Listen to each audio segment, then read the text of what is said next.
Larry, come take a look at this. You too, Traveler. Some sort of notebook. What is it for? It's the on-duty logbook for the theater. Kulish was the main person to use it. He mostly used it to record any unusual incidents during a show, audience numbers, exit times, and so on. Yes, he'd always have this logbook with him when he checked tickets at the entrance. This should confirm a lot of key details about the recent show. So, you find anything unusual? Yes. The number of people. I've checked and double-checked, but the numbers just don't match what's recorded in the logbook. Apparently, we have an extra person among us. Are we certain that logbook is accurate? Could someone have sneaked in without buying a ticket or something? Unlikely. Kulish took his duties very seriously. I've rarely seen any errors in his work. Not to mention that this was a dress rehearsal, meaning smaller audience numbers and tighter ticket restrictions than usual. Everything would have been well within his control. We no longer have our tickets with us, do we? They got collected on entry. I assume there's no way we can check them again. Unfortunately not. The theater recycles tickets. Once people are in the door, they don't tend to leave until the show ends, so we collect the tickets at the point of entry. Still, I'm inclined to believe that this discrepancy in the head count is significant somehow. Did an extra person just materialize out of thin air?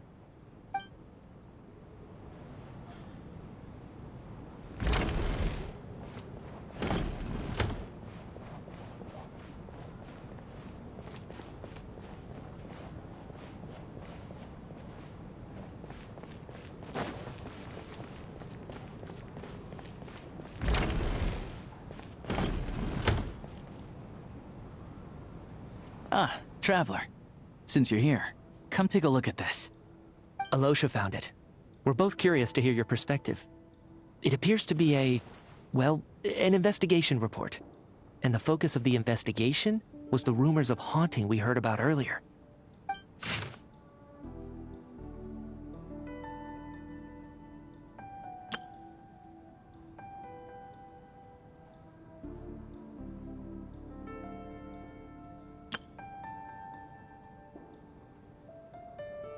An investigation report, huh? Looks quite old. This person's name looks to be of Sumeru origin to me. Was the investigator from Sumeru? The theater manager must have hired an investigator once specifically to look into this issue. But it doesn't look like anyone ever looked at the report. Presumably, the manager wanted to know if the supposed haunting was dangerous, while also being fearful of word getting out in case it affected the theater's business. Anyway, the bottom line is, the haunting is actually real after all. It's caused by an obstruction in the ley lines. Is there any chance this is the key to finally making some progress with the murder cases? Ley line problems are pretty unexceptional to me by this point. And while it certainly offers an explanation for the ghosts, it's hard to imagine what connection it could have to these two murder cases. Some of the language that appears at the very end of the report caught my eye. Angel civilization, ley line renovation? My area of research doesn't touch on any of that, so it's completely outside of my wheelhouse. Huh? A piece of paper just fell out from the report. It landed right by your feet.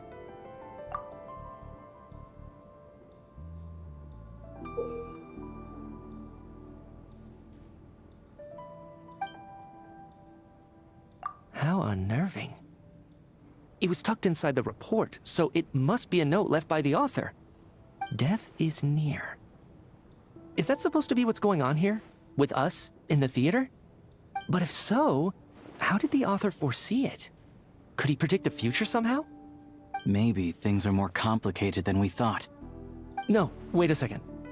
If we take the report and the note at face value, they completely contradict one another. The report definitively concludes that the hauntings in the theater are harmless and cannot affect the real world. But the note seems to be warning of potential danger. The question is, what exactly does the note mean by death?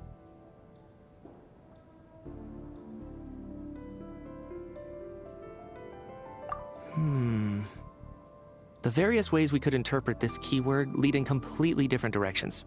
Let's pause our analysis here for now. I think we need more information.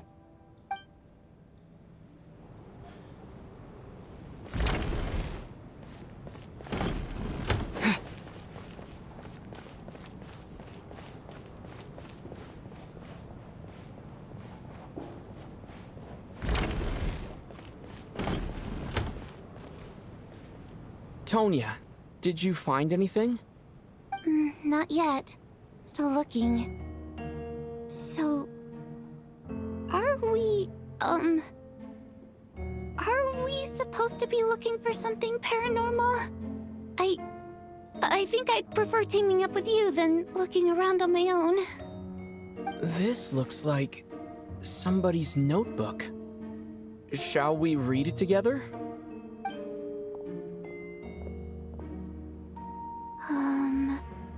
Well, it doesn't look scary or anything, so I guess it should be fine.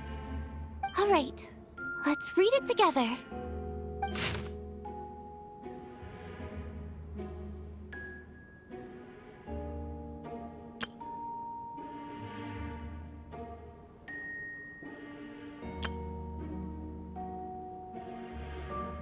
Huh. This has to be Vodyanitsa's writing, surely. Maybe it's a little rude for us to peek at this. I feel like I just read someone's secret diary by accident. It sounds like she's writing this for her parents, right?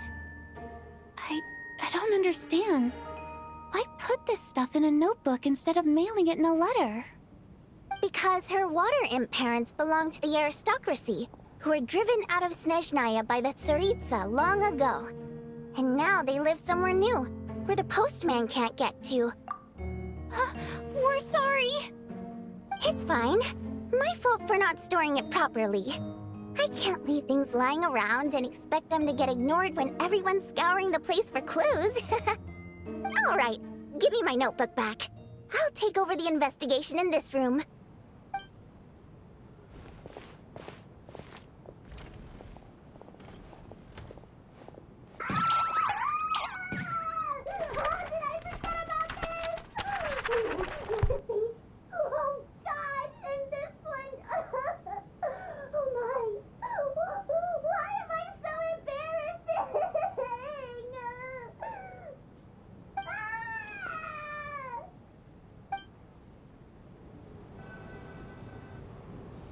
If we take all this together, it's not impossible, is it?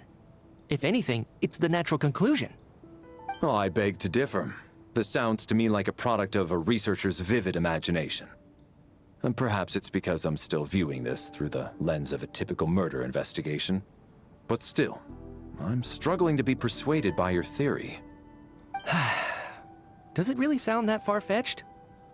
Alright, well, let's treat that as speculation for now. I do agree with what you've said, so let's go with your idea for now. Good. Okay, now that we finally have some meaningful leads, I think it's time to reconvene. Let's get the others.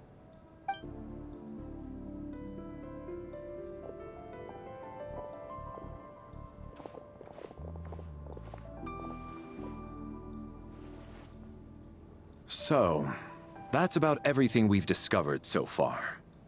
I'll share my theory first. Based on what we've learned from the logbook, I believe the extra person among us is most likely the killer. If the killer had simply bought a ticket, it would have greatly increased the risk of their identity being exposed. I expect he or she either hid in the theater ahead of time, or found a way to slip past the ticket inspection. They then blended in with the group and waited for an opportunity to strike. What about the note found in the investigation report? Any thoughts on how that fits in? The killer may have simply planted it there as some sort of sick joke. I've seen my fair share of psychopathic killers. They love playing cryptic mind games. So, it has nothing to do with the haunting of the theater after all. This theory makes sense to me. If we have an audience member unaccounted for, chances are they didn't come here to watch the show. Could it really be that simple? So, in other words, all we have to do is find out who got in here without a ticket, and all our problems will be solved? Then let me make one thing clear. All the theater staff should be well aware that I came here for the rehearsal legitimately, yes? There's no way I'm the one who didn't have a ticket. It's true. I hear you used every trick in the book to get a hold of that ticket, too. Everything short of throwing a temper tantrum and rolling around on the floor at the entrance. I most certainly did not degrade myself in such a way. Probably a stupid question, but I might as well ask. Did anyone here get in without having their ticket checked? Hmm? Guess it was naive of me to expect them to just admit to it. Especially after the unprompted Lelek reveal. Once was already a miracle. Twice would be unfathomable.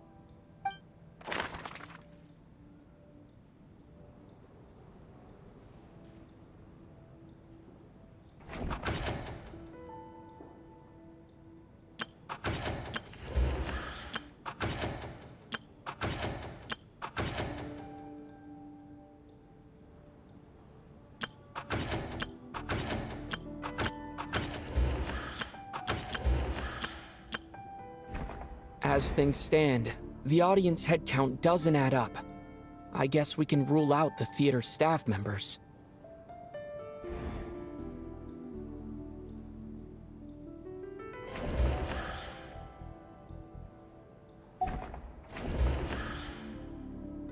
I got my ticket from Child. It was all above board and my ticket was checked at the entrance, so there's no way it's me.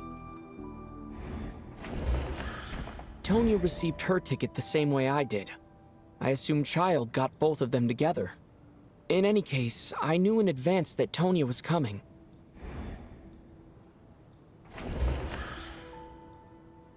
As things stand, the audience head count doesn't add up. I guess we...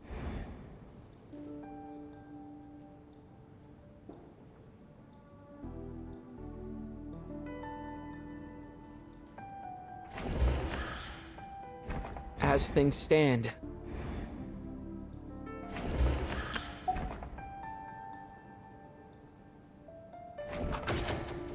we have to catch this extra. We have to catch this extra. We have to catch this. We have to catch this extra person, even if only for the victim's sake.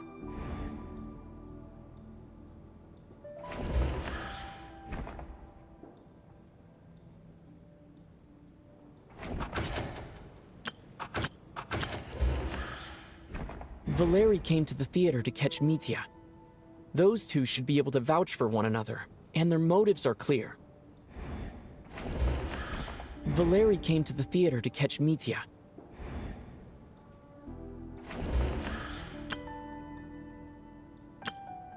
Sounds like Chuganov went to a lot of trouble to get his ticket, because everyone at the theater knows about it. I don't believe any of us here knew Shram before all this. If no one can verify Shram's identity...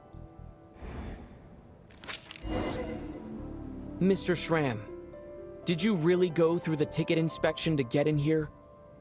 Huh? Me? Why am I being singled out, my friend? Do I seem that suspicious?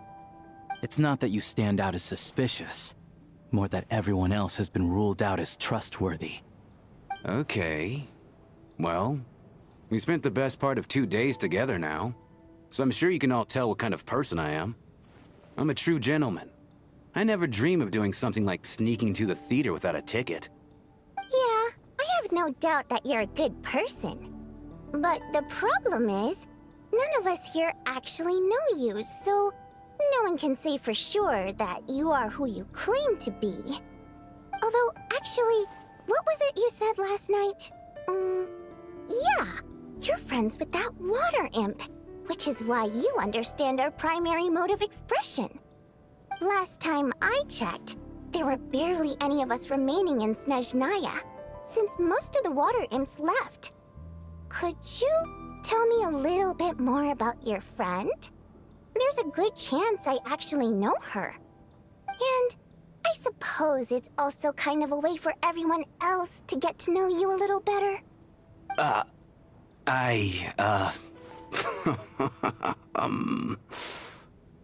Good grief. Are you blushing? Pull yourself together, man. Stop giggling like a teenage boy. It's revolting. Hey, revolting is a little strong. All right, fine. I'll admit it. That water imp friend of mine, the truth is, we're dating. I was just the bodyguard hired by our family. But the stars must have aligned, because sparks began to fly between me and their daughter. Never in my wildest dreams did I think I'd get so lucky. We don't need details. Just get to the point. Okay. I'm just a little hesitant to reveal her name, that's all. You know how it is. These are delicate times. Even with me to protect her.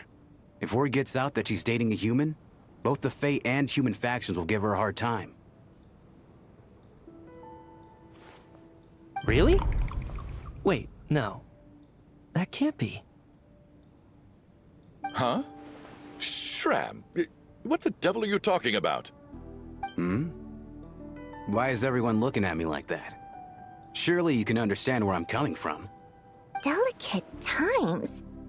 Factions? Yes? You know, the Civil War? Last time I checked, the Fae and the humans were still at each other's throats. If I'm not mistaken, the last significant civil war in Snezhnaya history was over 400 years ago, when Her Majesty the Tsaritsa had just taken the throne and was consolidating her reign. What do you mean, 400 years ago? What's going on here? Is Shram from the past? All right, Mr. Mitya, you win this round. As far-fetched as it is, it appears that your theory may be correct. I'm just as amazed as you are. I didn't even believe it myself, to be honest. Is someone going to explain what's going on here? From the look on your face, you figured it out too, haven't you, Traveler?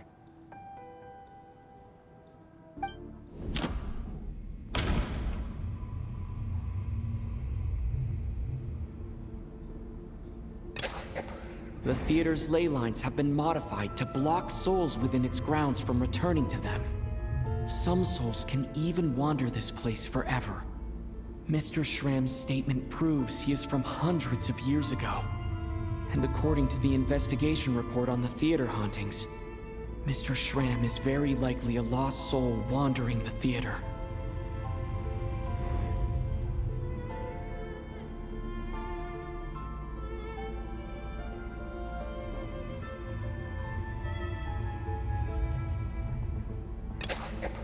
For some unknown reason, the soul that has been wandering the theater due to the ley line issues has joined our group and blended in. Yeah, that must be the immediate reason why the ticket count doesn't match the number of people present.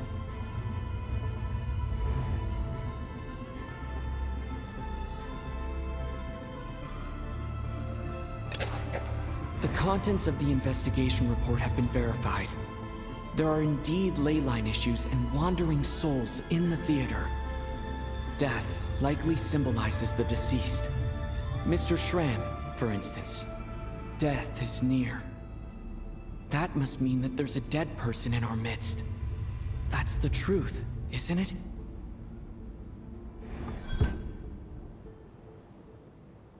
Yeah, the logic is clear now.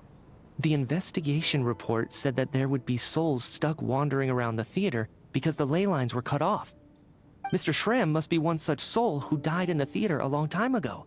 In which case, that also makes him our extra person.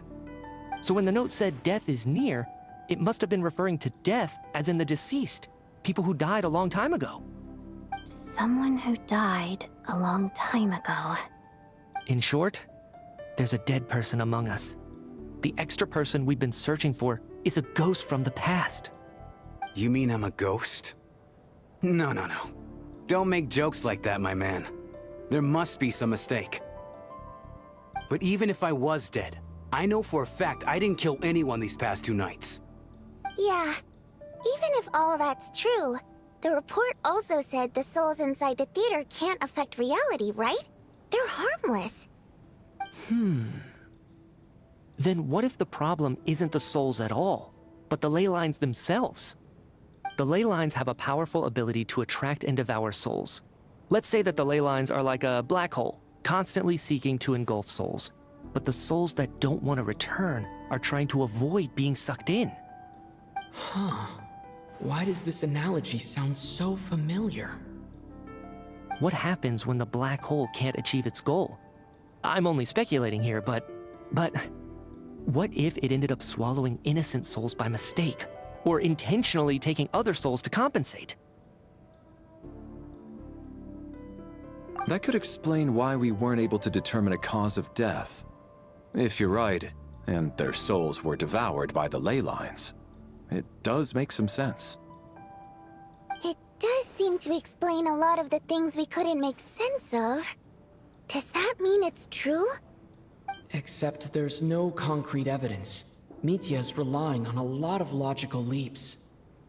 Still, it seems like the best explanation we have under the circumstances. All right, so how could Shram not know that he's dead? Seems a little unlikely that he hasn't noticed anything unusual even after several days interacting with us. On the contrary, it's perfectly normal for a soul to wander the theater for centuries without questioning their existence or reason for being there. It's simply what's natural for them.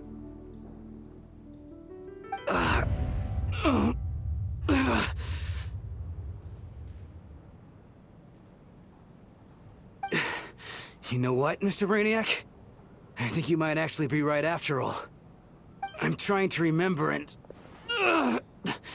even though my head feels like it's going to explode, I think... it's all coming back to me.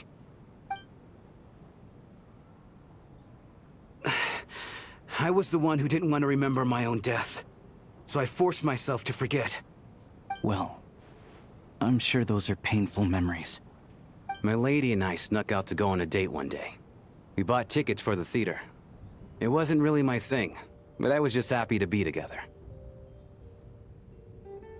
All of a sudden, a group of people burst into the theater, shouting for all the water imps to get out, performers and audience members included. It was clear the conflict between humans and Fae had reached a boiling point. This time, the extremists were even coming after the water imps who had nothing to do with the war.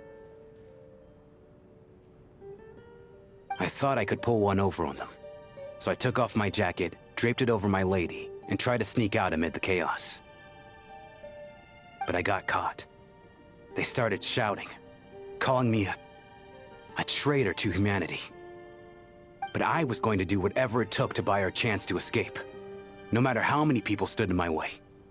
I had to, both as their bodyguard and out of love. It's all right, friend. You can stop there if you want. You don't need to dig all that up again. It's just... even now, I'm still struggling to accept the truth. How could I be dead?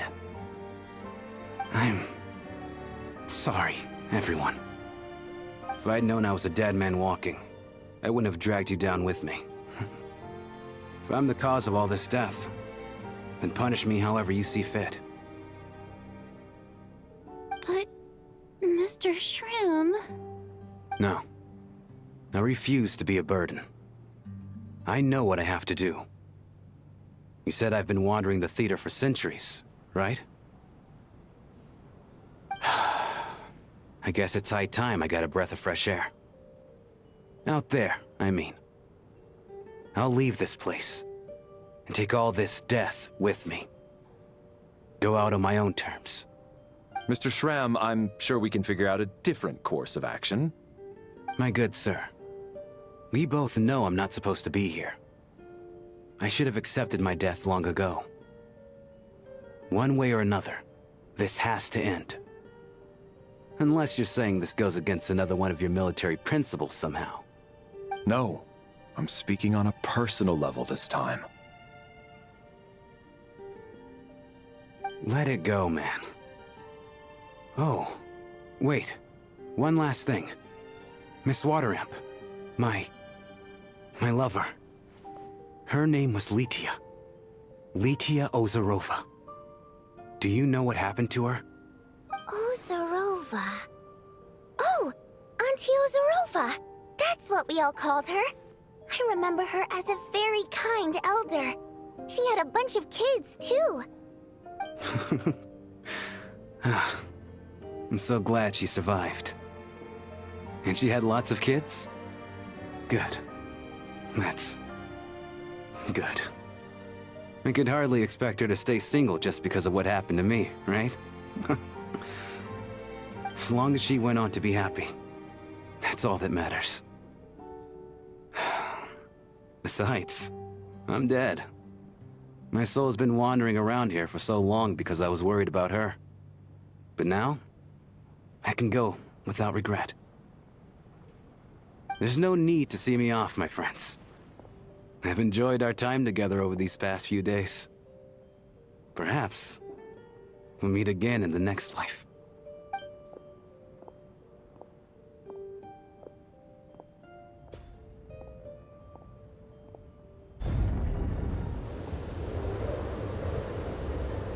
Take care, my man. I knew Mr. Shram was already dead, but I still feel so sad. Death is cruel, no matter how we might try to make sense of it. So, was the conflict between Fae and humans really that bad back then? I was only little, so I don't remember much. It's terrible to think that so many innocent people had their lives turned upside down. Even the historical records about that time period don't say much about it. All people know is that the Tsaritsa founded the Fatui, drove out most of the Fae aristocracy without explanation, then used her terrifying power to suppress the humans. It seems to me like the Tsaritsa chose to make herself the enemy. She downplayed the conflict, directing whatever animosity both sides had for each other at herself instead. That's also why, despite how brutal the conflict was at the time, there hasn't been much lingering tension between humans and Fae since. Things have been fairly harmonious for the past few centuries. So, the Tsaritsa banished the Fae to protect the Fae living in the city? She offered herself up to be hated in exchange for peace. Maybe it's not quite as bad as it sounds. I don't think Her Majesty is too concerned if mortals hate her or not. And besides, there are very few who truly do. All this time, I had no idea. All right. If Mitia's theory is correct, then I think we can consider this matter settled. Let's all take a break.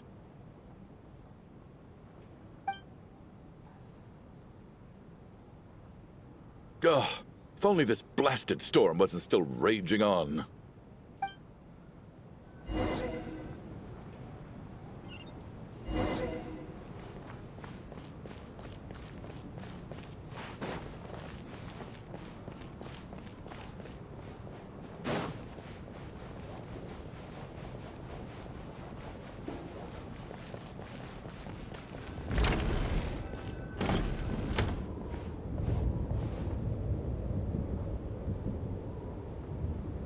Looks like now we can just rest until the snowstorm stops. I still can't believe Shram turned out to be a ghost who'd been in the theater for hundreds of years. To think he was dead this whole time. What a strange turn of events. Knock knock.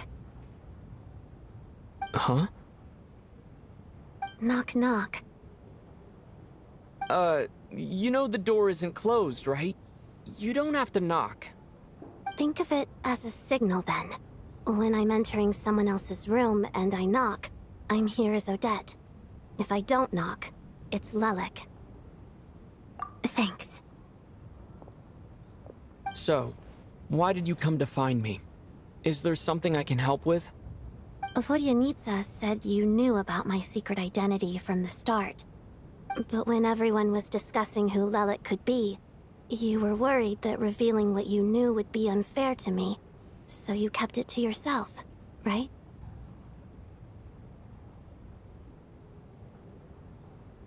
Yes, I'm extremely grateful for that. It's nothing. I mean, you didn't hold what happened with Signora against me, so I should thank you for that as well. Actually, there's something else as well. I found myself in a situation similar to the one you were in when you helped conceal my identity. So I thought I'd come and ask you for advice. It's about Mitya. Before all of this, the last time I saw him, he was dead.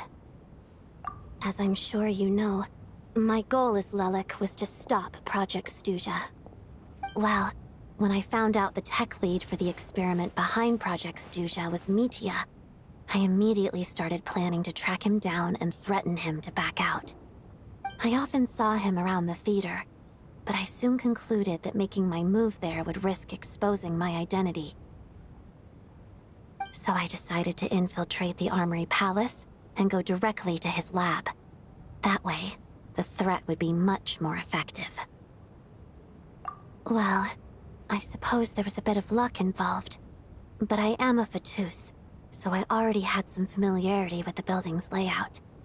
But when I finally made it to his lab, Mitya seemed to be dead.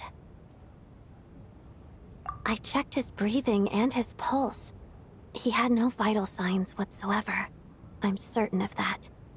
I thought maybe another anti-Project Snezhnaya activist had beaten me to it, and chosen a much more brutal method, so I made myself scarce. That's why you were so on guard around Mitya that first night here. Yes. When I saw him sitting in the audience during the performance, I could barely contain the shock. To me, it was a miracle. Somehow, he'd come back from the dead. But then, the murders started happening and things got so complicated that it wasn't really at the front of my mind. That is, until Mitya himself said there must be a dead person among us. Then, I couldn't ignore it any longer. And yet, you thought that bringing it up right away would single Mitya out. Just like when everyone was suspecting Lelik. Exactly. I thought there could be something I was missing. Besides, we soon figured out that Mr. Schramm was a ghost.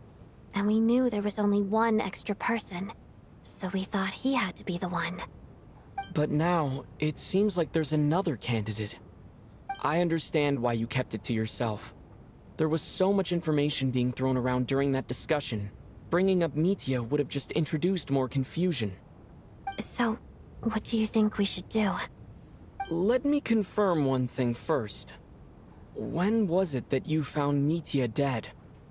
Around a week ago. Sometime in the afternoon. A week ago? That's earlier than I thought. I saw him just a few days ago at a restaurant. That definitely would have been after you found him dead. He seemed completely normal to me, chatting with Vodyanitsa, trying to avoid Valeri. So he was definitely alive on that day. Huh. Well, all I can say is I know what I saw. Here's a thought. The reason we even suspected a dead person could be among us was because of the problem with the theater's ley lines. But Mitya's death happened inside the Armory Palace. The ley lines affecting the theater shouldn't reach that far. You're right. I guess he doesn't fit the profile of the person we were searching for. I think the chances of it being him are very low. Surely he can't have died for real in the Armory Palace. Unless what? Unless he really did come back from the dead. You're right. Do you think we need to disclose this to the others? Huh, what's this? A private meet and greet?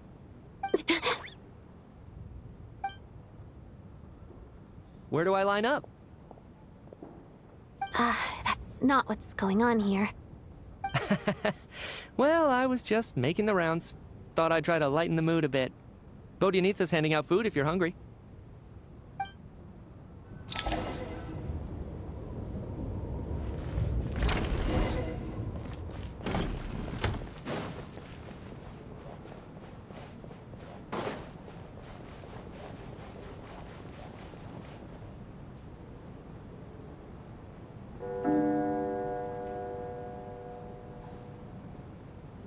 What is going on with this storm?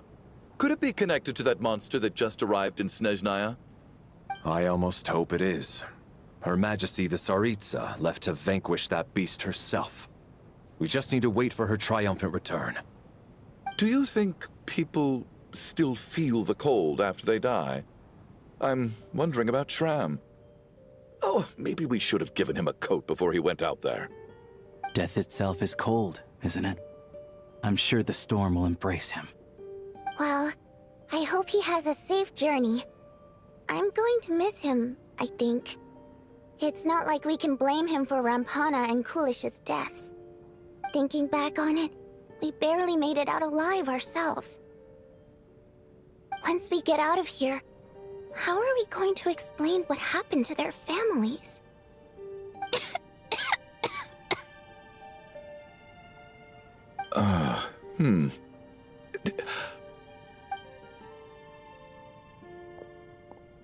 Are you okay? Here, take this. I've never used it.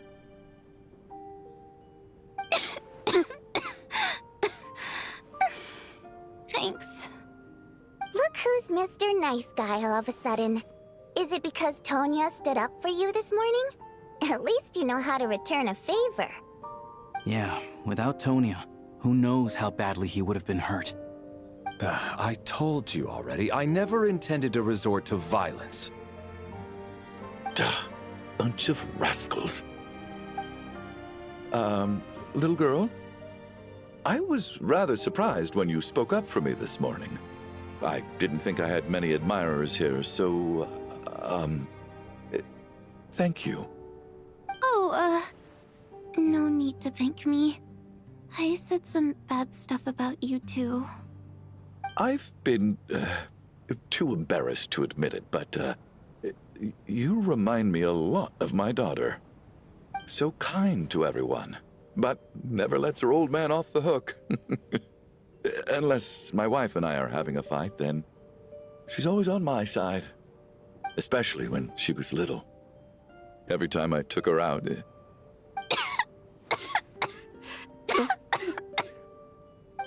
All right, easy now. How long have you had that cough, Tonya? I don't know. It's probably been a while.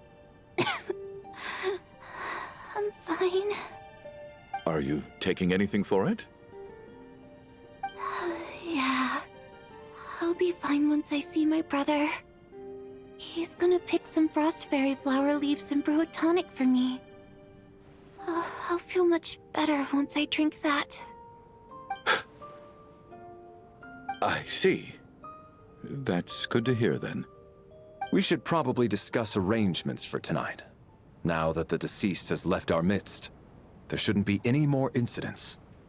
However, out of an abundance of caution, I'll keep watch. Shouldn't we take shifts? I can take one if needed. No need. I managed to get a nap in earlier, so I have plenty of energy right now. After all the tension of the past few days, everyone else should just focus on getting a good night's sleep.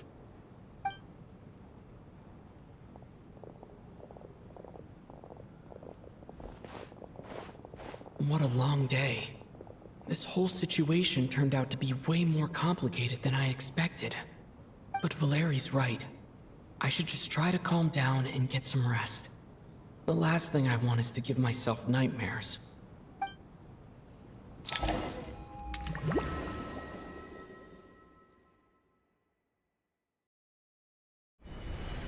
He's awake.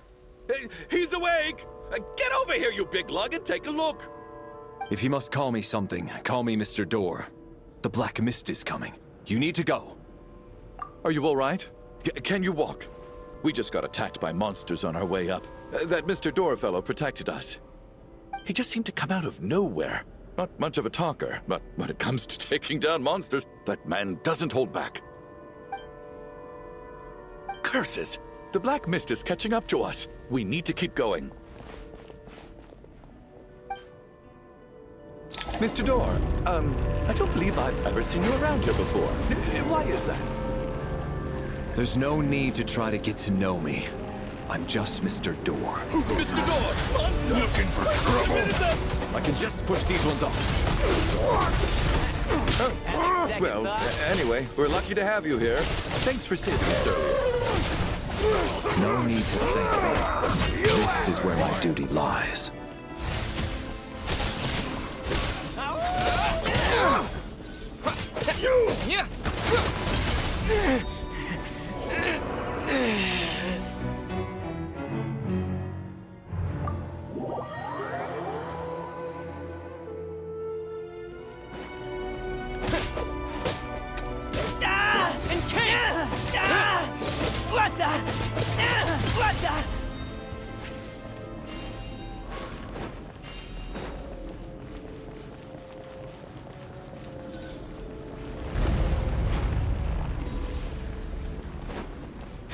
So we're doing this the hard way. Ready to taste my fist?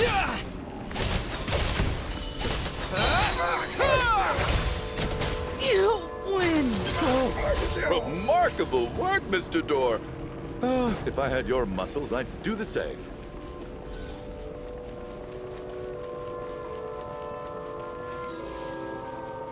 Are none of these doors the one you're looking for? No.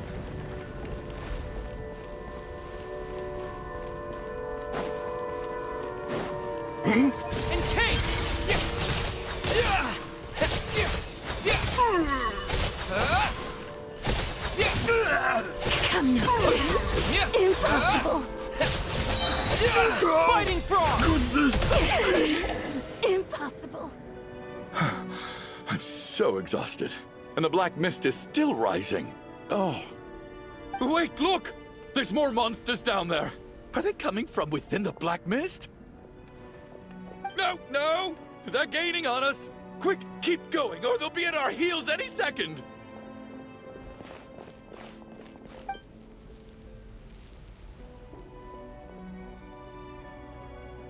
Mr. Door, what are you doing? We need to get out of here. They're coming! Found it. This is my door. What? You mean you're going to stay here? I am a door. This is where my duty lies. No! You saved us. We can't leave you behind. You must keep going. A door can only keep things out for so long. You must make haste. But... Oh, you're right. Let's go. We can't let Mr. Door's sacrifice be in vain.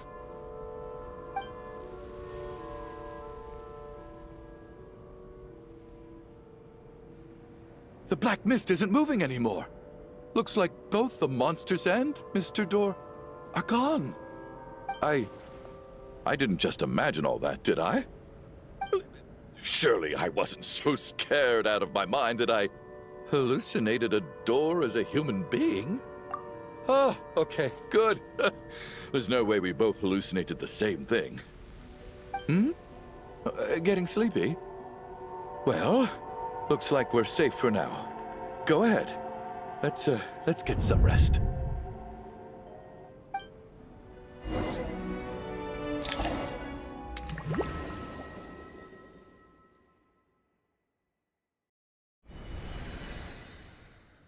What time is it? Is it morning? I think I had a nightmare. I guess everyone's still asleep? These past 2 days have been exhausting. Valeri's keeping watch though, so he's probably the only one awake. Valeri?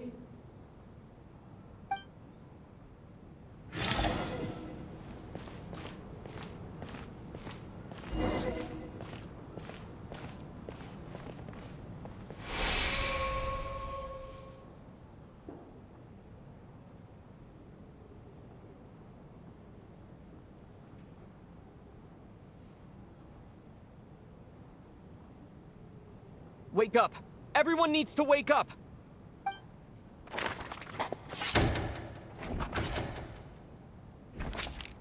Just like the last 2 nights. No clear cause of death. I've been a real thorn in your side, haven't I, Mr. Valeri? Now you can rest in peace. But for me, life will be all the duller for not having to run away from you, my friend. How's Tonya? Is she okay? I just checked on her, and it doesn't seem like anything serious. She's just exhausted from the past couple of days, and she's still recovering from her illness. We should let her sleep a bit longer. That means Valeri was the only one who died last night. If Valeri was awake and keeping watch, it would have been impossible to kill him without waking everyone else up. That much is certain. This is so frustrating. Why has nothing changed since yesterday? I thought we already dealt with the dead person causing all this. Actually, one thing has changed. There's only one victim this time, not two. Does that mean...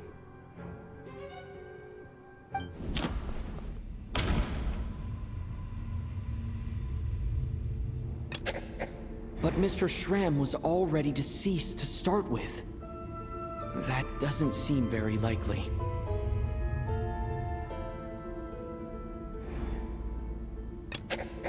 Can a death at night even be defended against? This logic seems baseless to me.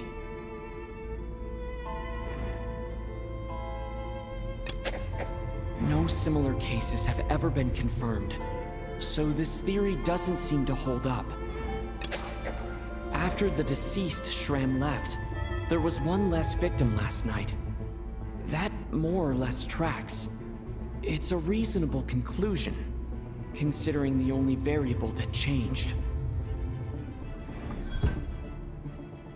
The number of people who die each night is equivalent to the number of dead among us. That's your theory, right? Exactly. We identified Mr. Schramm, and the night after he left, the death toll dropped from 2 to 1.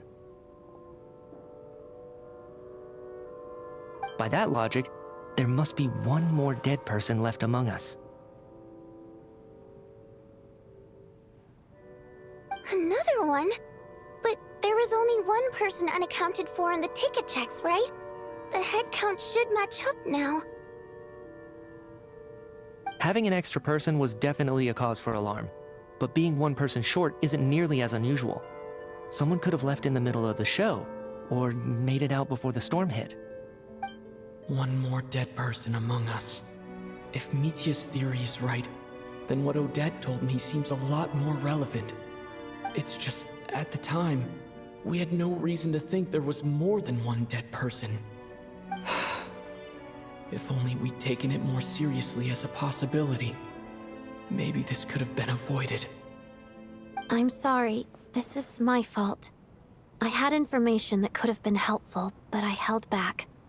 I should have brought it up right away. I'm partly to blame as well. I was too quick to dismiss Odette's concerns. What is this about? What have you two been getting up to behind my back?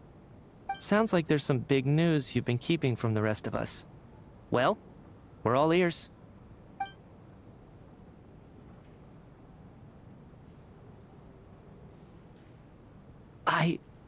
I'm the dead person? Wow, that's certainly news to me. Odette and I talked about it yesterday, but we thought it just wasn't possible, so we left it at that. Yeah, I don't blame you. If I'd been there, I probably would have reached the same conclusion. It just sounds too unbelievable. Let me just try and verify this. I just scoured my memories trying to think back to the afternoon Miss Odette mentioned. But I honestly have no recollection of dying. That's where I'm different than Mr. Schramm. Having seen Mr. Mitya a few days ago myself, I also find it hard to believe he could be the other dead person among us. Well, if it isn't Mitya, then who? Do we vote on it? If you don't mind me asking, Traveler, I believe you mentioned that you know Tonya's brother. Had you ever met her before all this? No, never. Wait, are you saying... Now just 1 minute. I know where this is going. You can't just randomly point a finger at anyone you want. You're in the hot seat, and all of a sudden you want to divert our suspicions onto somebody else? Trying to pick a fight, Mr. Chuganov? Whenever you open your mouth, all you do is attack people, and I've had enough of it. If you don't want to engage in a civil discussion, you can shut up. You little brat! Did Mitya ask about Tonya because he suspects her? I suppose I only identified her by age, and nothing else. Could that mean... I'm just saying, you're going around casting suspicion on people for no reason. How could Tonya be dead? I can vouch for her, if nothing else. I've seen her before. She's the sister of that Harbinger, isn't she? The one called Child. Oh, really? You're telling the truth? Since being here, I don't think I ever mentioned she was Child's sister specifically. Does Chuganov actually know her? If Chuganov can vouch for her, then it can't be Tonya either. In which case, it seems unlikely that there's another dead person among us at all. Miss Odette, could you go over that afternoon with me one more time, when you found me dead? No problem.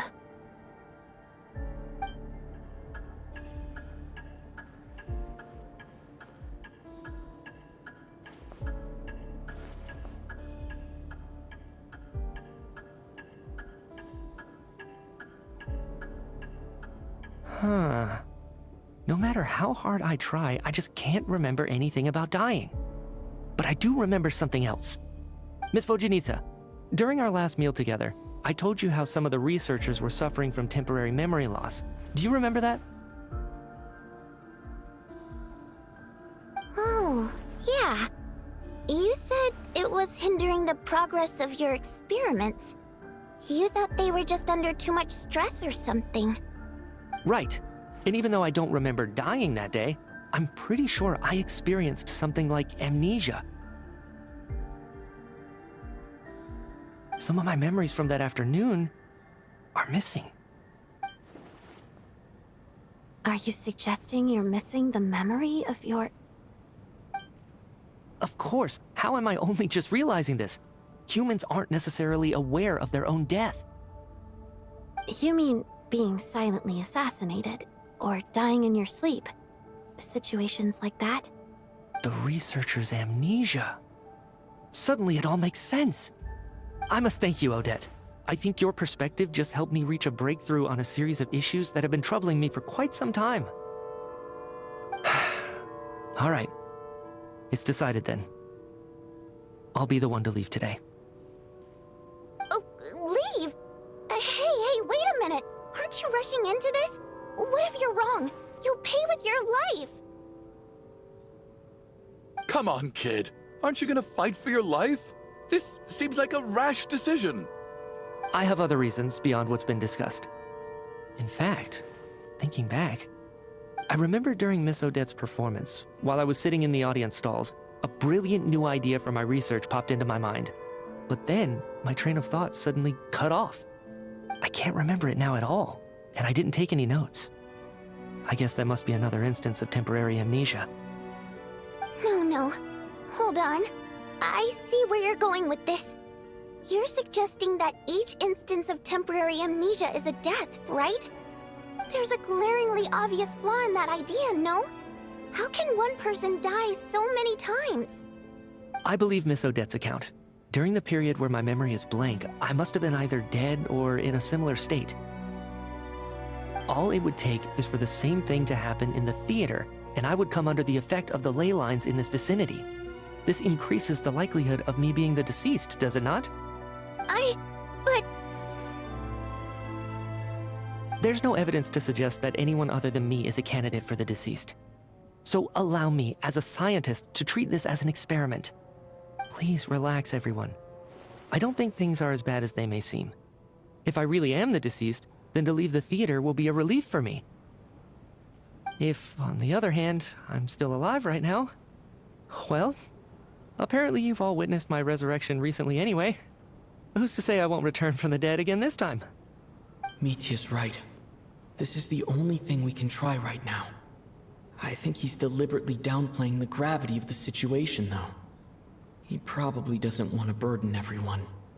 What is a scientist if not someone who gambles on experiment after experiment in an attempt to obtain the truth? With this snowstorm, the ley line phenomenon, ghosts of the dead, and my amnesia, We've been paralyzed by not knowing and powerless to do anything about it. It's a terrible feeling. But if I do get resurrected, you can be sure that I'll come back with the truth of all this. Just you wait.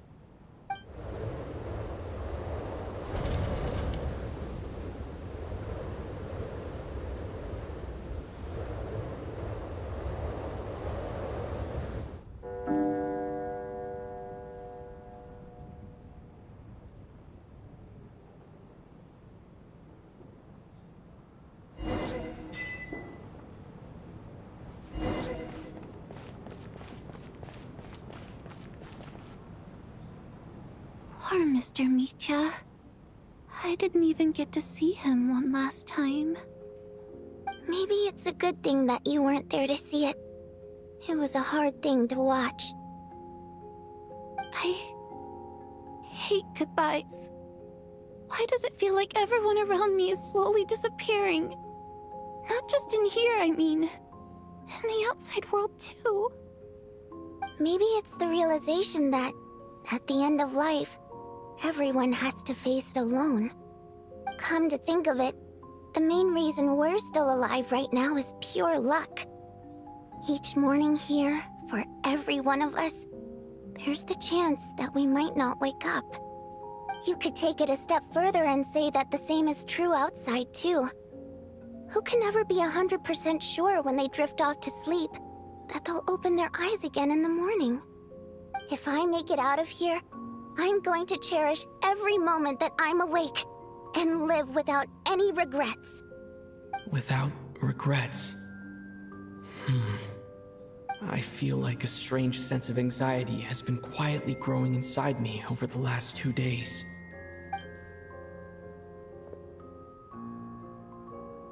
Are you okay? You look really glum. If something's bugging you, let's talk about it. There's only a few of us left here now. After everything we've been through, what's the point in keeping things bottled up? I have a travel companion named Paimon. Alosha and Odette have met her before. She's been feeling unwell recently. You're worried about her, aren't you? That makes sense. We've been trapped in here for days. To be honest, I used to feel like I was just a spectator in this world, watching everything that happens from the sidelines. Maybe it's because I'm a descender. A descender? But with Paimon by my side, over time, I slowly felt my connection to this world growing stronger. She loves eating, sleeping, and having fun, but she's also a great guide. It's her authenticity that makes this whole world feel more real for me. Over the last few days that we've been apart, I've often caught myself wondering, what would Paimon say if she were here right now?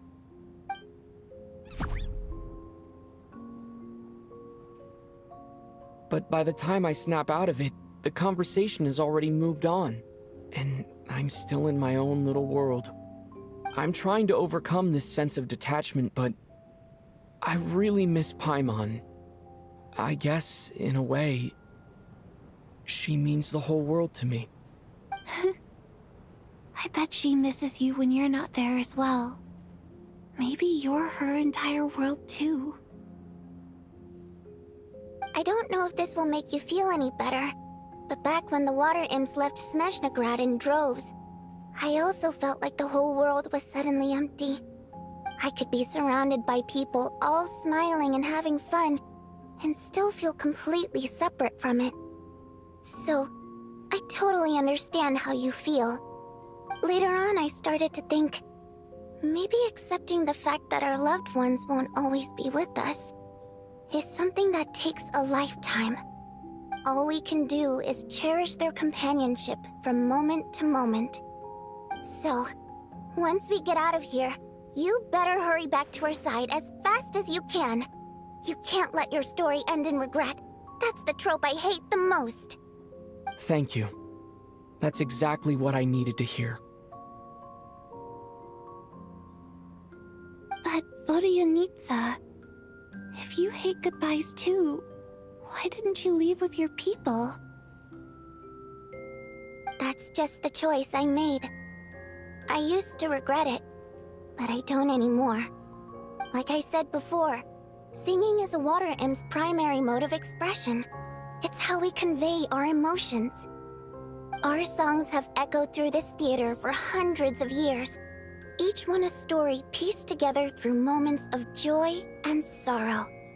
But does a story exist without someone to read it? To me, the answer is no. So I made the choice to stay. That way, there would still be someone left to sing these songs and listen to their stories. Otherwise, they could have been lost forever. Could you teach me how to understand your people's songs sometime? I want to be able to truly hear them, like Mr. Shram. A fan after my own heart. Thank you, Tonya. How about I sing something for you, and you tell me what you hear? Okay, I'll do my best.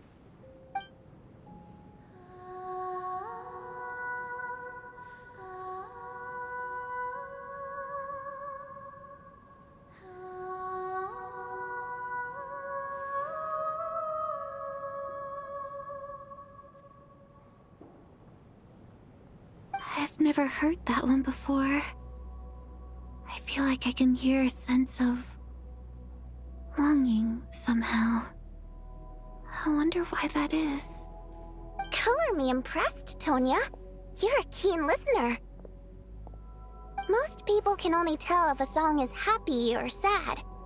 I didn't think you'd be able to pick up on such specific details. So, what's the song about then? Come on, tell me! I've actually never performed this song in the theater before, because it has more of a ceremonial purpose for our people. It's not meant for the stage. It means something like, "May those we have lost watch over us, and follow this song back home in the night, so that we might be reunited once more." No wonder I could hear that sense of longing. You sing it for loved ones who have passed away. I hope it reaches them. It's getting late, Tonya, and you're not well. We should all turn in early. I suppose there's no reason to keep watch tonight. Okay, but, before I go to bed, could you sing that song a couple more times for me, Vodyanitsa? Of course. Anything for my #1 fan.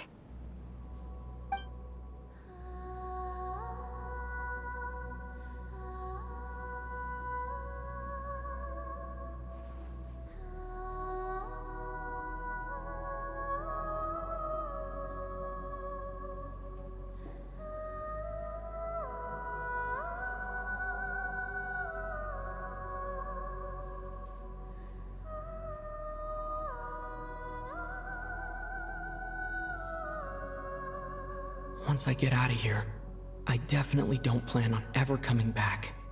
But I guess that means I'll never get to hear Vodyanitsa sing again. That's a sad thought.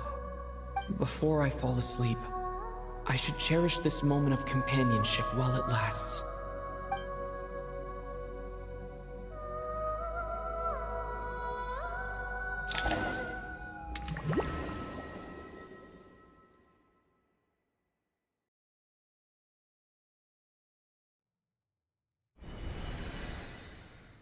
Where am I? It's so dark in here, and I feel kind of dizzy. Am I alone?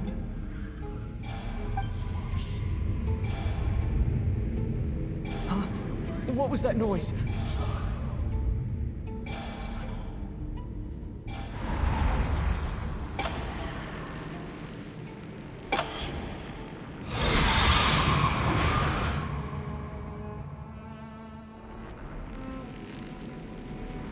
Return, O spirits. Fulfill your oath of protection.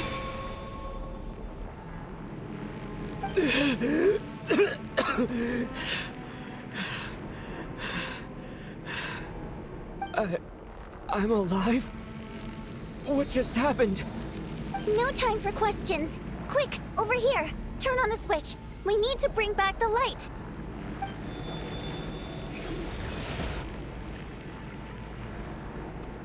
All right, we're safe.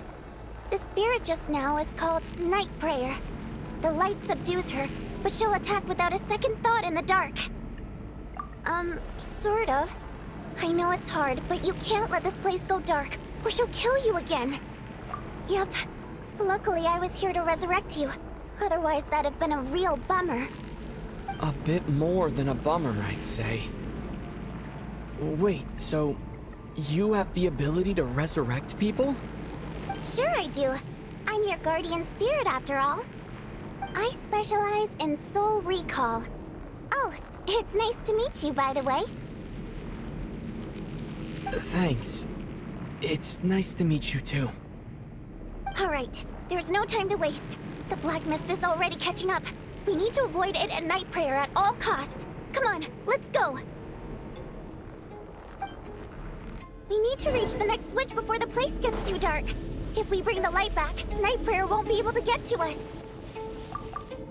Sweet, sweet light! It's back! Now that... Shh! It's Night Prayer. We need to move quick, but don't let her notice you. Look out!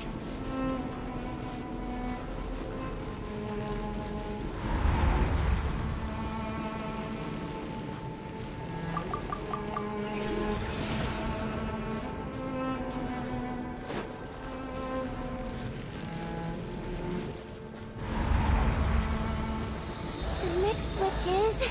over there!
The switch is just up ahead!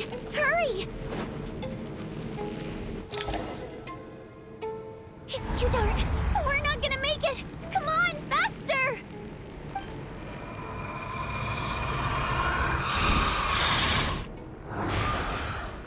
Traveler! I won't let you die like this! Not on my watch!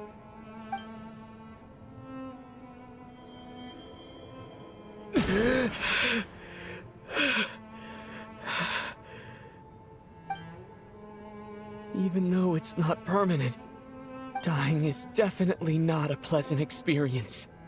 Great. You're back. Yeah, thanks to you. Time for you to get out of here. Quick, before the light runs out. What about you? You're not coming with me? I can't. I've already been used up. A guardian spirit's skills are finite. I can only resurrect someone so many times. I might not look any different, but my essence has been exhausted. Now, I will slowly start to fade away. I can go no further. The black mist is where I belong. It's okay. Why didn't you tell me sooner? Because it wouldn't have changed anything. That knowledge would have just burdened you. And a guardian spirit's role is to protect. But... Go. Now, before it's too late. I already hear Night Prayer approaching.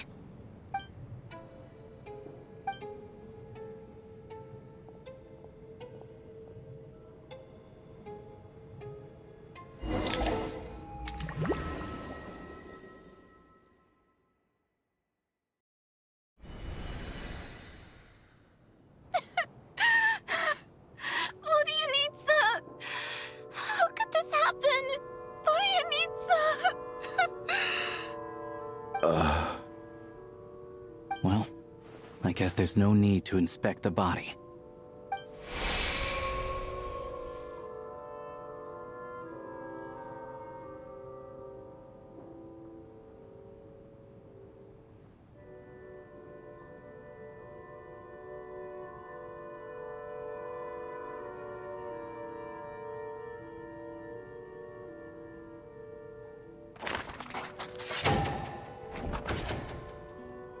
This wasn't supposed to happen. You lied to us, didn't you, Chuganov? You've been lying from the start. Take a long, hard look at yourself before you go around accusing other people. I suspected you on day one, Lelik, and now look where we are. By some strange coincidence, you've never been targeted. You just happen to have survived this long? No, you should be the prime suspect. And you, little hunter, ever so content with staying on the sidelines. Yet, you were the one who stopped us from leaving from the start! Why are you trying to keep us here? Now you're just lashing out indiscriminately. That's either a sign of anxiety or a guilty conscience. Where was all this passion and bravado before? Decided to fight until the bitter end. Is that it? Is that a threat?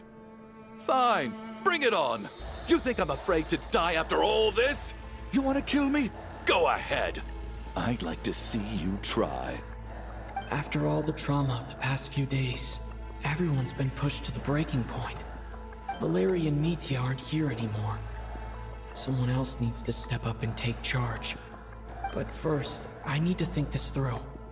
Considering everyone left, who's the most likely candidate for the deceased?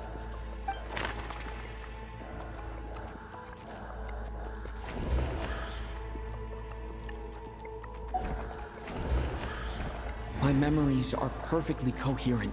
Even after racking my brain, I can't recall any scenes of my own death. I clearly remember Mr. Chuganov from the first time I visited the theater. He made quite an impression. That was just a few days ago. So he's unlikely to be the deceased. He's arguably the first friend we made after arriving in Snezhnaya. While he works at the theater, we've also met him outside of it. So he can't be the deceased. She's been recently active as Lelik, so she's unlikely to be the deceased. Of those who remain, the only person we've never met before is Tonya. There is room to doubt her true identity. People are easily misled by first impressions. Now that I think about it, Child's sister was in fact a label I imposed on her due to my own assumptions. But Mr. Chuganov vouched for Tonya's identity yesterday. With basically no other possibilities left, could it be?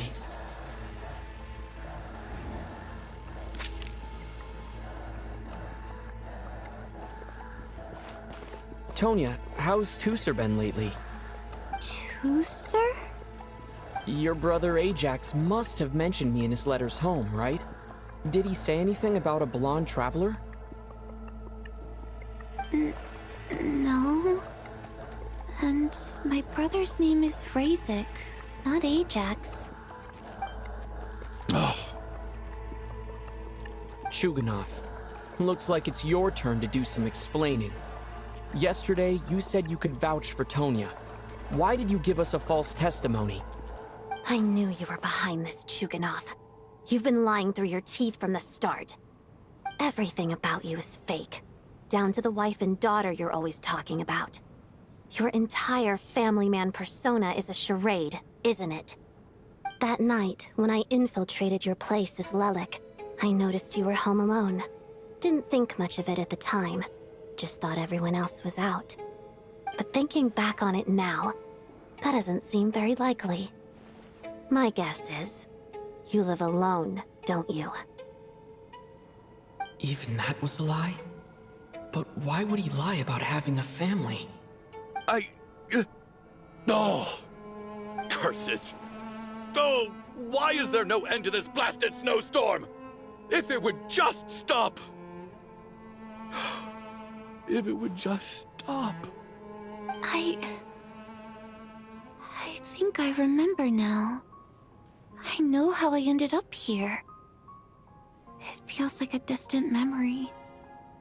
But at the same time, it's just like it was yesterday. The reason I'm always coughing is because I got sick with frostbite. The locals usually call it the snow cough. It's not a very common illness. It's partly genetic and partly caused by the cold climate, but it can be fatal. They sent me to the hospital as soon as they found out I had it, and I spent so long lying there in that hospital bed. After a while, I felt myself growing weaker and weaker. Nothing seemed to be working anymore. Neither the treatment that the doctors were giving me, nor the medicine my brother was brewing from frost fairy flower leaves.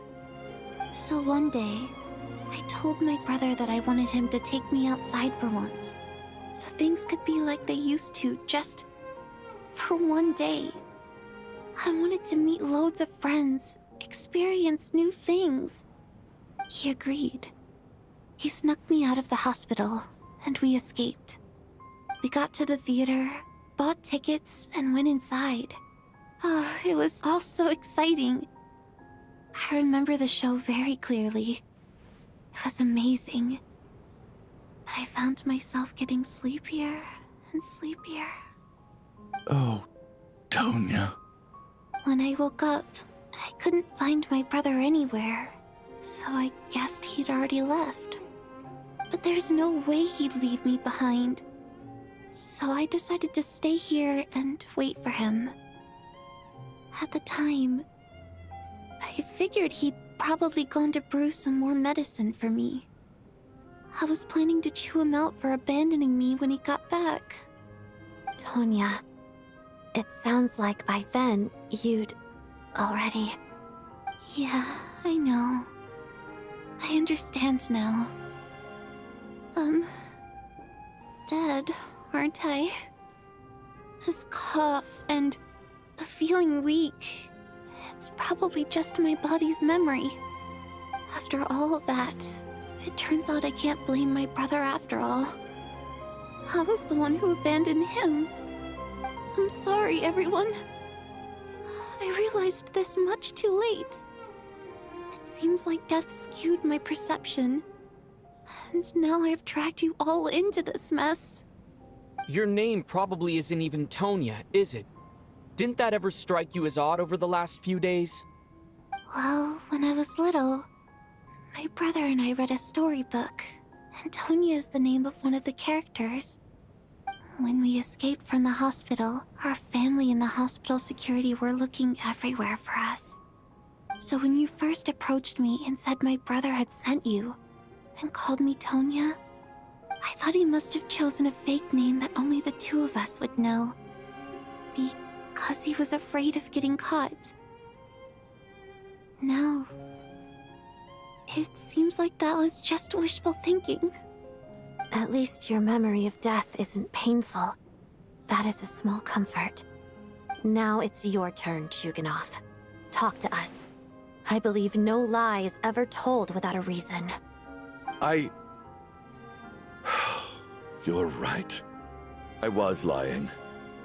I happened to know that the Harbinger child and his sister Tonya managed to get tickets, so I lied to you and pretended I knew them. And yes, I was lying about my family too. The truth of the matter is, I lost them a long time ago.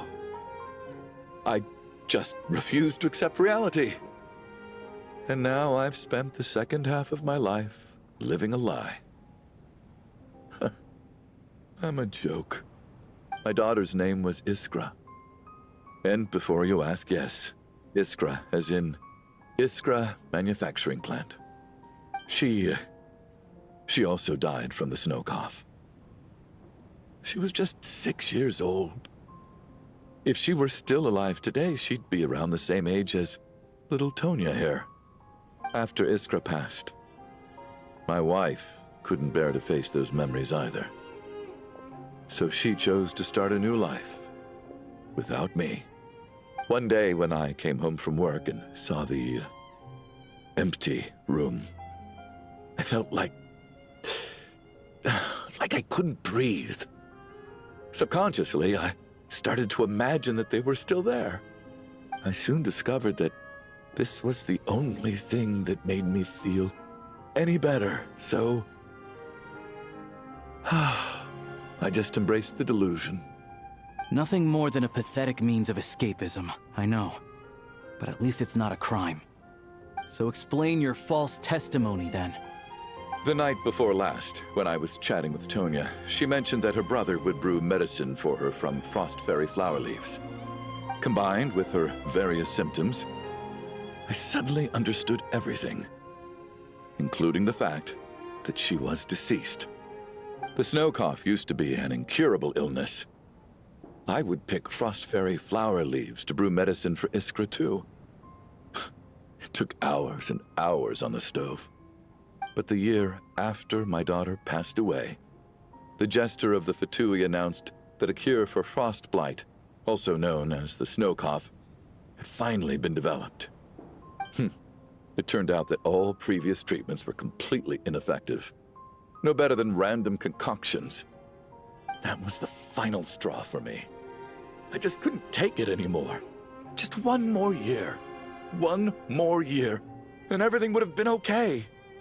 So, more than anyone, I know full well that in this day and age, no one in their right mind would still be using frost flower leaves to brew medicine for the snow cough.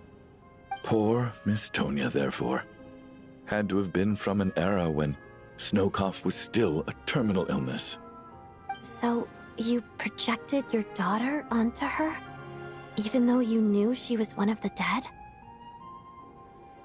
That doesn't make any sense. You knew she was already dead.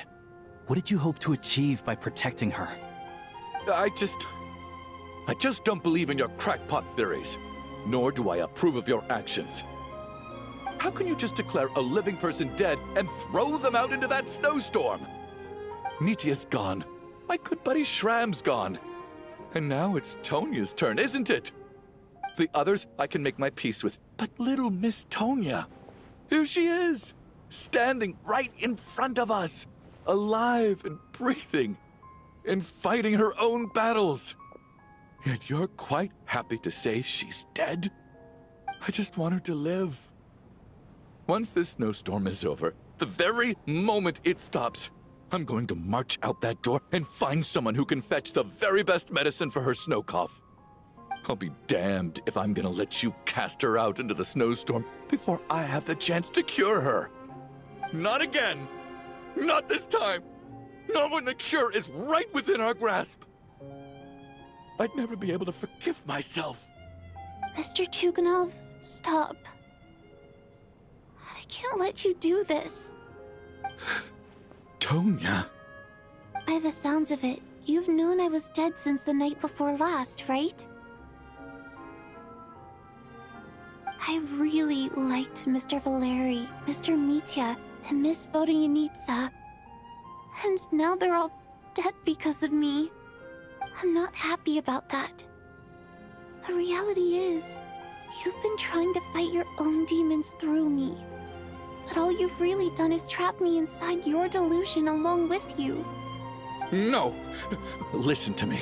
I want to save you. I do!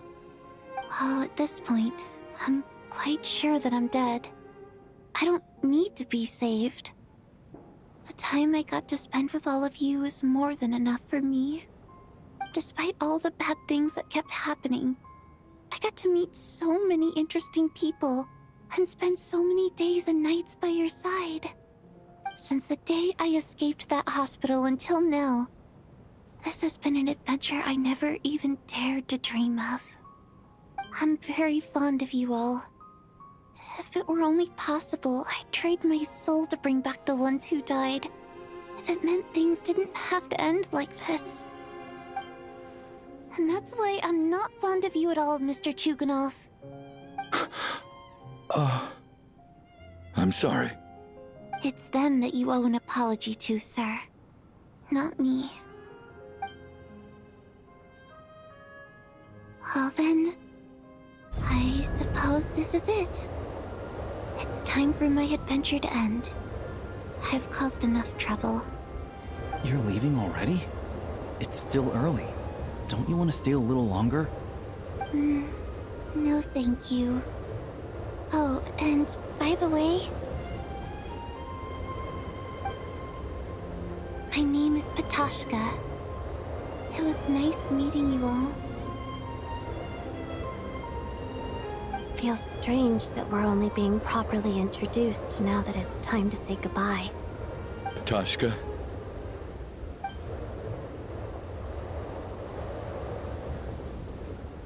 What are you doing, Chuganov? Are you crazy? let me leave. I can't keep lying to myself anymore. In your dreams. Don't think you're getting off that easy when you had a hand in the deaths of so many people. The Fatui have honed quite an array of enhanced interrogation techniques since they were founded. Once we're out of here, Lelik will personally give you a taste of every last one.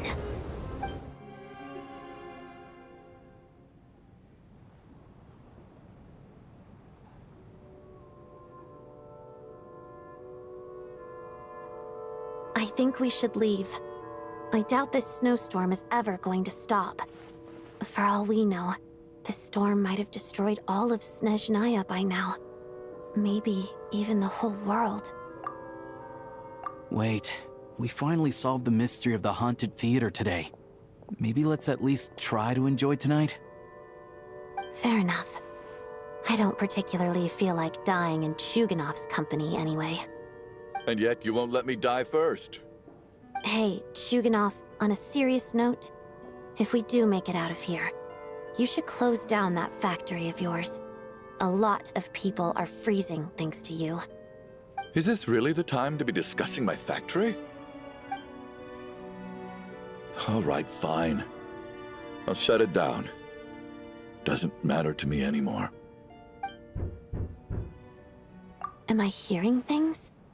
Or was that a knock at the door? There it is again. But I don't understand. The snowstorm hasn't stopped, has it? Should we open the door? Is this it? Is this nightmare finally over? If the last few days are anything to go by, I probably shouldn't be getting my hopes up. Whatever lies beyond that door at this moment, it could be something even more terrifying than everything we've been through so far.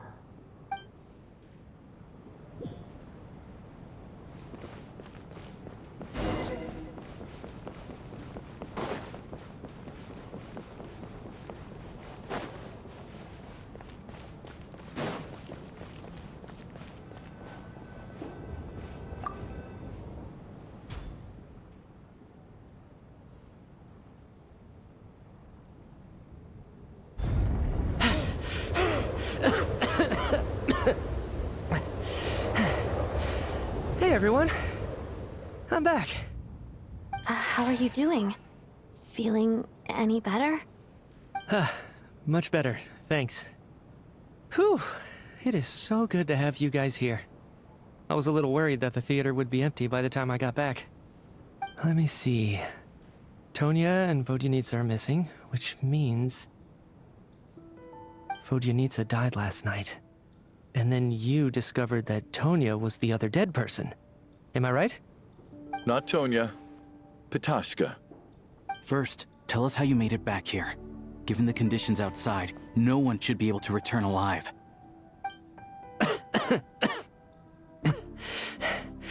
You're right. The thing that got me back safely was a song. I heard someone singing. After walking into the snowstorm, my mind grew hazy. I don't know how long I walked through the storm before my mind completely slipped away. Then, suddenly, I heard the sound of singing. The voice instantly brought me back to my senses, and I regained consciousness. So I followed the voice, searching for the source of the singing. I searched and searched, until finally, just a few moments ago, there was the entrance to the theater, right in front of me.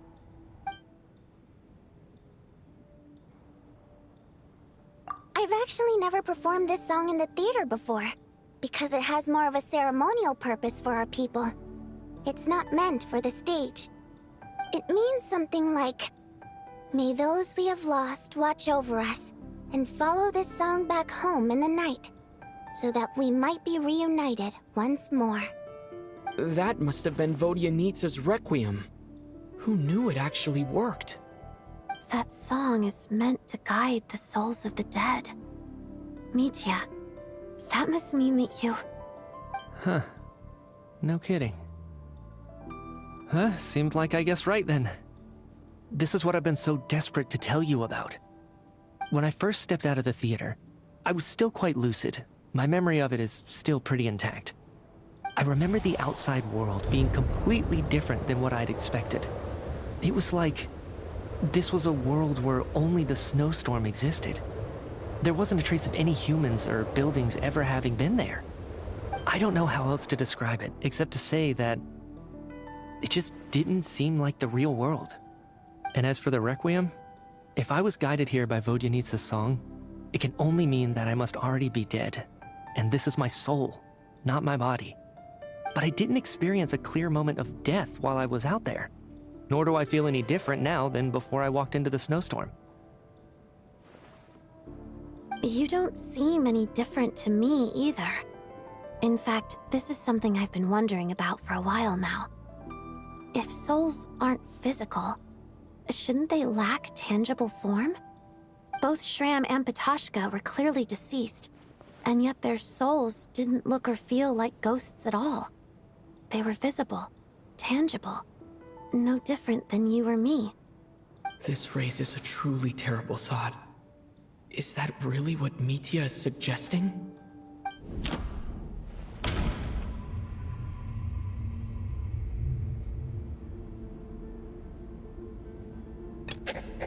The Requiem. Dreams can't Mitya's soul was summoned back by the Requiem, confirming that he is indeed already dead. And yet, he looks no different from us. Of course. If even the long-deceased like Mr. Shram can blend in with us undetected, then maybe we've all been dead from the very start. And all of us are now souls wandering the theater.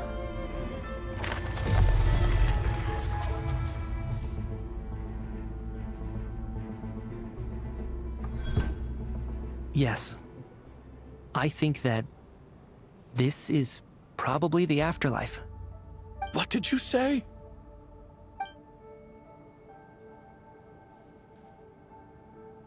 You heard me. We died in the theater. All of us did. But due to an obstruction in the theater's ley lines, our souls are trapped here, while an endless, infinite snowstorm rages outside. It's ironic, really. All that time, we were working so hard to figure out who the deceased among us were, when the truth was, we were all deceased. The only difference being some of us died more recently than others. Do you remember that note, "Death is near"? Seems like we misunderstood what it meant after all. Death was nearer than we wanted to think all along. The note simply meant that all of us were already dead. So all our attempts to survive, our search for the deceased, it was all for nothing? Hard to say. At the very least, we helped 2 lost souls find clarity and go to where they belong. The presence of those 2 is probably what caused our souls to be drawn in by the ley lines. In which case, the deaths we've awoken to over the past few days were just souls returning to the ley lines for good. If what you're saying is true, doesn't that make us the lost souls now? Huh, no wonder. This afternoon, when I was moving Vodyanitsa's body, I noticed that the other bodies in the room hadn't decayed one bit after all these days. That's further proof that those aren't physical bodies at all, but merely our shells here in the afterlife. Am I really dead? This doesn't feel real to me at all. No, that's impossible. This cannot be how it all ends. I still find it hard to believe that all of us are dead. How exactly did we die in the real world? None of us have any memories of dying, right? Not even knowing how he died is preposterous. Good grief! Surely there has to be some reason. Exactly. It's hard to rest in peace when you don't even know how you died. It gave me lots to think about as I strode out into the snowstorm. I racked my brains trying to remember the cause of my death, the exact moment I died, the root of all of this, right up until my consciousness faded. Wait. Hold on. Right before I lost consciousness, I think I saw something. I can't remember. And I think I lost my notebook and pen. Mitya, your hand. Is that blood on your fingers? Huh? You're right. There's blood on the fingertips of my right hand. Looks like it's already dried. When did that happen? What the? I guess this was what I saw. I must have desperately drawn it in my own blood right before losing consciousness. What's wrong? Do you recognize the symbol? It's Renova, the ruler of death. Alosha, do you still remember that Snezhnayan folktale you told me about? It was about the Grim Reaper. When someone's about to die, he appears as an incarnation of someone familiar to guide their soul into the afterlife. And as soon as you recognize his face, your life is over. I heard a similar tale when I was little. You think the Grim Reaper in this story refers to the ruler of death you mentioned? That's right. In which case, death is near could also mean that the Grim Reaper is here disguised in a familiar form. Death, the deceased, and the Grim Reaper? So it's a triple entendre. When I first saw this note, I thought it contradicted the investigation report. But now it seems like that was the whole intention. So the Grim Reaper deliberately misled us. Then, we started suspecting each other and searched for the deceased while they hid in plain sight. By that logic, the one person most likely to be the Grim Reaper incarnate is...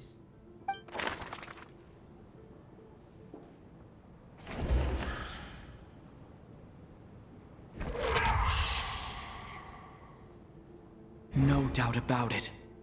It's Alosha. Looking back at how everyone has acted over the past few days, Alosha is most likely the Grim Reaper lurking among us.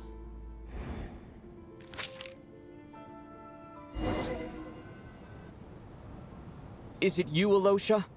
You were the first to discover the investigation report, and you had plenty of time to slip the note inside to mislead us. So? Surely you can't suspect me based on that alone. What if someone else found the investigation report first, slipped the note inside, and then put it back without telling anyone? There's no denying it.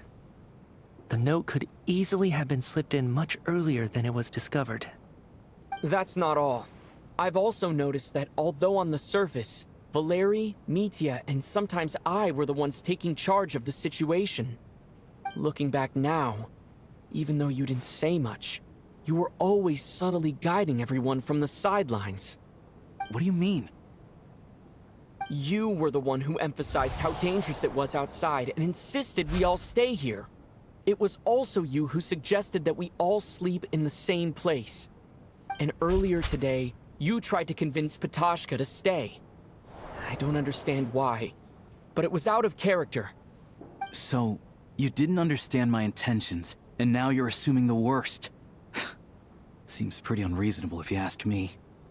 He still won't admit it. Fine. Let's see how he responds to the most damning evidence of all. The biggest question I have right now is, if the Grim Reaper is impersonating Alosha, then where's the real Alosha? When did they switch?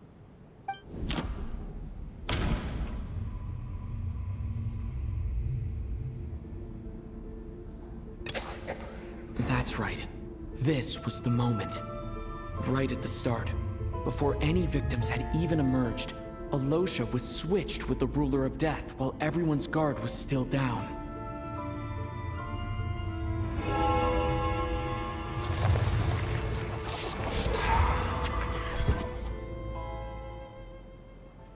When all this began, right after the performance ended and the snowstorm began to pick up, no one suspected anything unusual. We just assumed we were snowed in. It wasn't until we discovered the bodies the morning after that we realized something out of the ordinary was going on. But it's clear now that the oddities actually started earlier than that, when Demoff walked into the snowstorm and never came back. Right. So Mr. Demoff was the first victim, not Sobolova and Torgov. And if we pinpoint that moment as the beginning of this incident, then one thing becomes clear. Alosha, you are the only person who walked into the snowstorm and came back without the help of Vodyanitsa's Requiem. More precisely, Alosha never came back at all. The one who came back was the Grim Reaper. Not bad. Well, since you've backed me into a corner, I suppose there's no point in keeping up the act anymore. Alosha? You're the Grim Reaper? I am no such tired cliché. Mortals should address me as the ruler of death.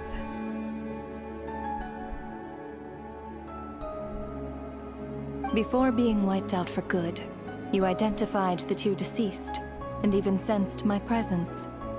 A commendable achievement. Far beyond what I expected. I heard you can ferry souls. Those deaths each night. Were they your doing? Your initial conclusion was correct. Due to the existence of the two deceased, the ley lines yearned to reclaim those long-lost souls. Every night they devoured an equal number of souls to fill the void. This required no intervention from me. Though of course, ferrying souls is indeed my authority. Here, take a look.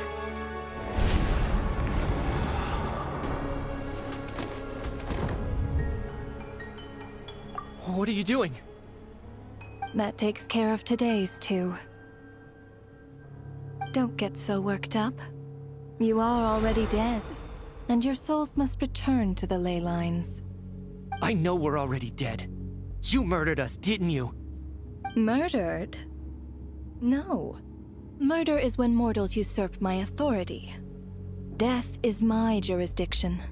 If I require someone to die, I need not resort to such laborious methods as murder. You simply met the criteria to trigger my curse of death. I know about the curse of immortality. So there's another death-related curse too? You cursed us? When? And why would you do such a thing?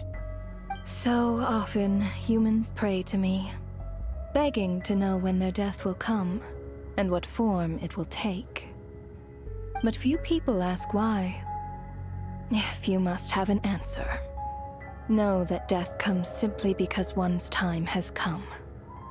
So you're not gonna tell us the truth? Hold your tongue. By all rights, you shouldn't even be allowed to speak with me. Those angels from the past are to blame for the reckless renovation of the ley lines here. It's made my work on this occasion infuriatingly complicated. Work? So trapping us here, making us watch our friends die, that's just another day at work for you? You clearly have a lot of questions. Fine. As a reward for your remarkable accomplishments over the past few days, I shall answer a few of your inquiries, provided they aren't too unreasonable. After the physical body dies, the soul must return to the ley lines for that person's death to be considered complete. My work encompasses the entire process of death, including, naturally, the guiding of souls into the ley lines, with which you are now so familiar. You must also be rather familiar with Natlan's Night Kingdom, I presume? It was I who supported the creation of the Night Kingdom. It provided a convenient means of guiding the souls of Natlan. Here, too, the ley lines connected to the theater underwent some modifications. The angels hoped to make them capable of accommodating the souls of some special creations. But this actually hindered their ability to accept ordinary souls to some degree. This effect manifested itself after you died from the curse in the theater, leaving you stranded in the afterlife, unable to achieve a complete death. But if souls who die from the curse of death fail to return to the ley lines within a short window of time, they will miss their chance for good. Then, they will remain forever suspended between life and death, no longer subject to the authorities of either. So if you don't resolve this matter soon, and see all our souls return to the ley lines before long, we'll escape your control. Mitya is sharp. This must be what Renova was worried might happen, and the reason she got involved to begin with. But if you have the authority to guide souls, why didn't you just show yourself and get it over with? Why hide among us in the form of Alosia? You seek to understand the mind of a god. Very well. I'll tell you. This is a theater, and I decided I wanted to watch a show about death. That's why I encouraged you to take the events to the stage. I found myself getting quite immersed. I suppose the entertainment you provided makes up for all the trouble you've caused me by being so defiant in the face of death. There. Are you happy with my answer? Can't say I am. Really? But it fits the stereotypes you humans have about gods. Just moments ago, you were complaining about how infuriatingly complicated your work here has been. Work is work, I get it. There are times when it's a huge pain, but you just have to get it done, right? That's a rather unique perspective for a human. You are in fact correct. There is a pain point in this case.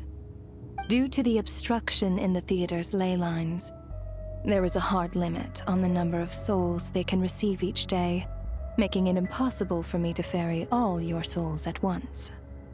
Revealing my identity too soon would inevitably have led to futile resistance, and there was a risk that any souls who chose to run would disappear. Then there was the issue of the 2 lost souls you called the deceased. The way you resolved that quandary was all part of my design. That's what I don't understand. If all of us were souls of the dead, what made their presence among us special? For centuries, they have refused to return to the ley lines, exploiting the issues created by the angel civilization to resist being drawn in. Centuries of obsession accumulated during this process. You may think of this obsession as the resentment of the dead, and in this quantity, it was a bomb that could have detonated at any moment. It reached the point where I could not afford to leave it unchecked. But the only way to fix it was to help them acknowledge their own deaths, make peace with their regrets, and willingly walk into the snowstorm. Only then, with my guidance, could they finally return to the ley lines. Otherwise, you would not like to know what the consequences would have been. I vaguely remember seeing Patashka, but in the most terrifying form. Was that in a dream? Is that what would have become of her if she hadn't returned to the ley lines? I see your dreams brought you many revelations. So you see, death in fact grants wisdom to mortals. Souls connect to all things in the world and see the chain of cause and effect between them. It's nothing unusual. Anyway, giving psychological counseling to lost souls is not my strong suit. That is more of an angel's role. It was something I could not resolve directly using my authority, so I decided it was easier to leave the bomb defusal to you. Meanwhile, of course, their presence caused the souls of other members of your party to return to the ley lines each night. From where I stand, that was killing 2 birds with 1 stone. As both issues slowly resolved one another without me having to lift a finger, all I had to do was stay close by and keep the situation under control. Then use my authority to wrap things up at the end. And, of course, while I was at it, I thoroughly enjoyed watching this drama, dealing with death from a mortal perspective play out on the stage. Sounds like you had it all figured out, Grim Reaper. I just did the math. You said there's a hard limit to the number of souls the ley lines here can receive each day. It's 2, isn't it? That much is obvious, even to a fool.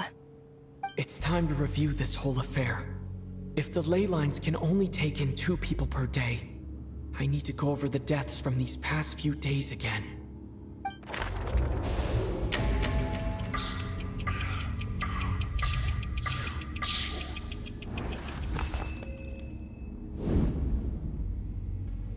Looking back now, none of us had the faintest idea at the time. From the moment that staff member named Demoff walked into the snowstorm, the incident had already begun.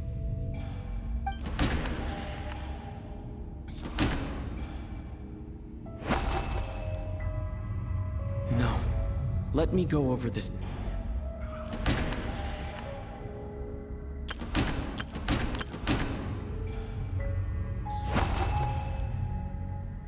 No.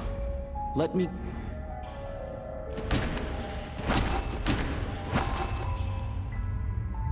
No.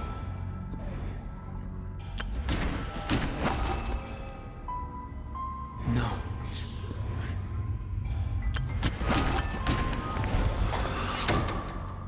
Alosha was the second to walk into the snowstorm after Demoff to investigate. During this process, the ruler of death assumed his identity, making him one of the victims.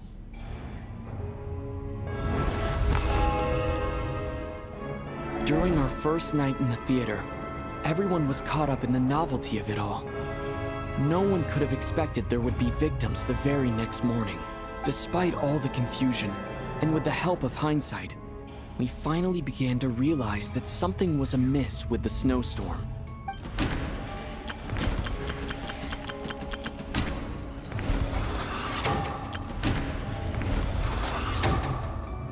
The ley lines devoured Torgov and Sobolova on the first night. At the time, we thought this might be a murder case connected to Lelik.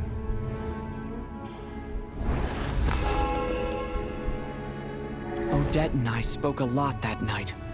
3 people were on watch, but in the morning, we discovered that someone had fallen victim all the same.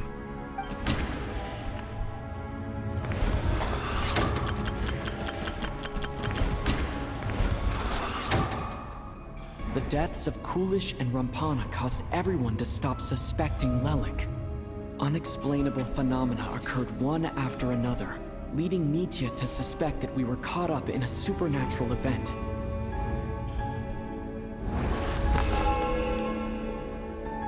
Later, we discovered that there seemed to be an extra person among us, and subsequently discovered the existence of the deceased. Mr. Schramm realized he was the deceased and walked into the snowstorm to return to the ley lines of his own accord. It turns out there really was a dead person among.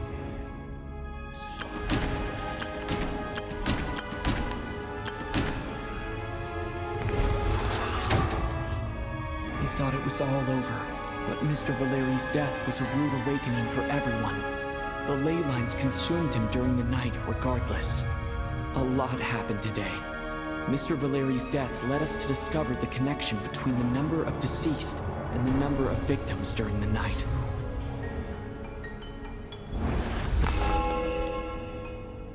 The fact that there was more than one deceased seemed to bring us back to square one. Odette revealed some information she had been keeping to herself.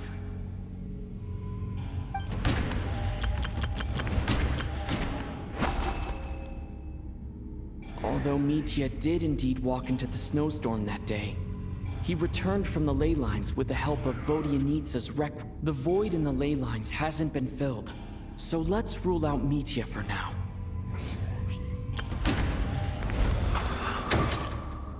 Vodyanitsa was swallowed by the ley lines in her sleep, but the requiem she sang before falling asleep was quite a game changer.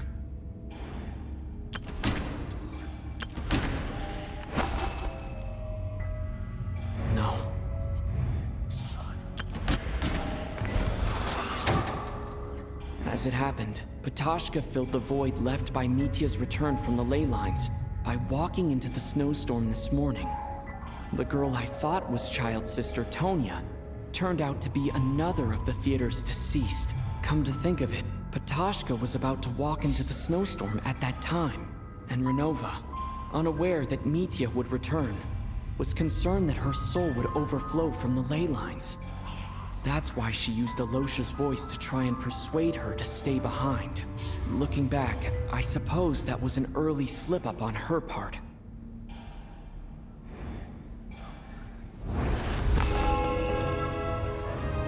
No one could have expected anyone who walked into the snowstorm to return.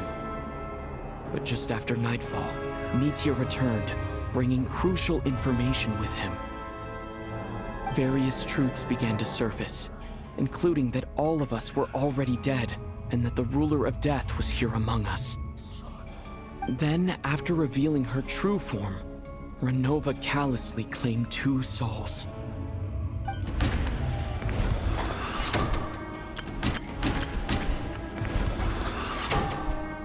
In fact, everyone was already dead by the time we took the photo. And in the days since, we've experienced many more partings in the afterlife. Now, only Mitya and I remain. And the true culprit behind everything still stands before us. In Mitya's eyes, I see the same anger and frustration that I feel.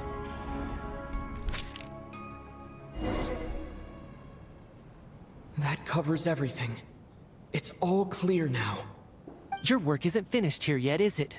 The Traveler and I are still standing here, safe and sound. The Water Imp's song threw things off a little, but it is of no consequence. The ley lines have already anchored your soul, and the first ray of light tomorrow morning will take you back. I, meanwhile, need to review my attitude towards the Water Imp race. So the reunion in the night that Vodyanitsa mentioned, I suppose that was never meant to be a permanent reunion. That just leaves you, Traveler. My power only allows me to temporarily separate your soul from your body. The ley lines of Tevat would not accept you.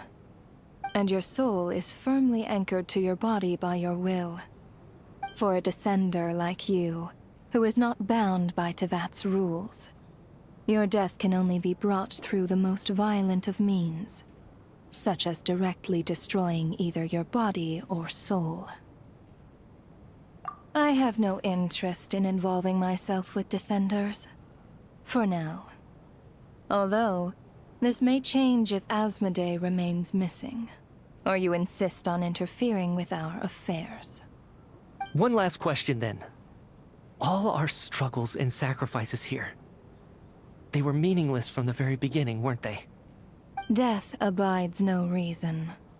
Besides, what you call sacrifice is merely a concept created by humanity. To me, it is nothing more than a self-indulgent charade in the face of death. Mere mortals fantasizing that their actions could reclaim something from my grasp. A truly laughable idea.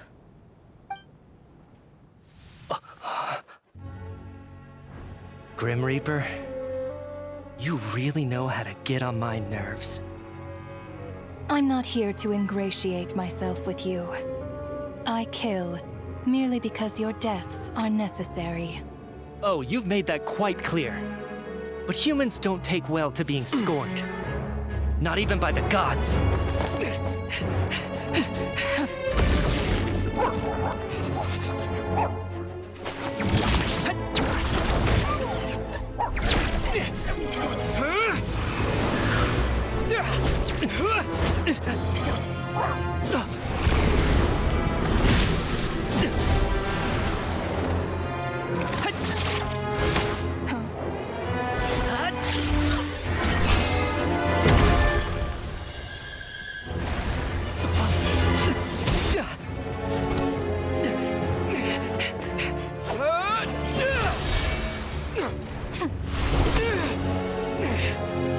This is futile. You must know that you are powerless against me in my own domain. I suggest that you save your strength. For what? Maybe we can't change it. But if nothing else, we can at least teach you to have some respect for the dead. Audacious.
How are you holding up, Odette? What happened to me? How much do you remember? What do you mean? Is the performance over? I can't seem to recall what happened. Has Odette already forgotten?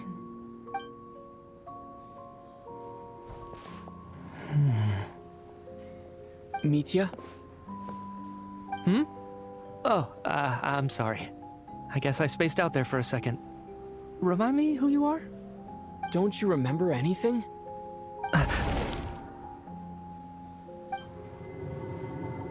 Yeah, I remember now, comrade. Looks like we guessed right.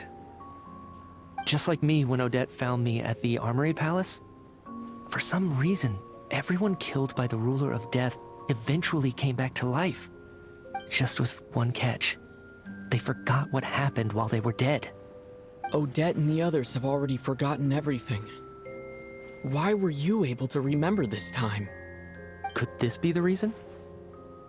You said this is the Ruler of Death's symbol, right? I don't see anything there. You don't? Huh. Okay, I guess that makes sense. I carved this into my hand in the afterlife, so it's not visible in the physical world.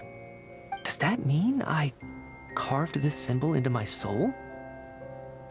What an unsettling thought. Still, at least I get to remember what happened. I suppose it's a blessing in disguise. What about you, though? The Ruler of Death mentioned that you're a descender? Is that why you can remember? A full explanation would get complicated very quickly. But that's essentially it. Well then, now that it's all over, let's figure out what we've learned. The first thing I notice is that everything here is precisely as we left it, right before our deaths. This confirms that time passes differently in the afterlife than in the real world. They say that right before death, time slows down, and your whole life flashes before your eyes. That must be how you know you have one foot in the afterlife by that point.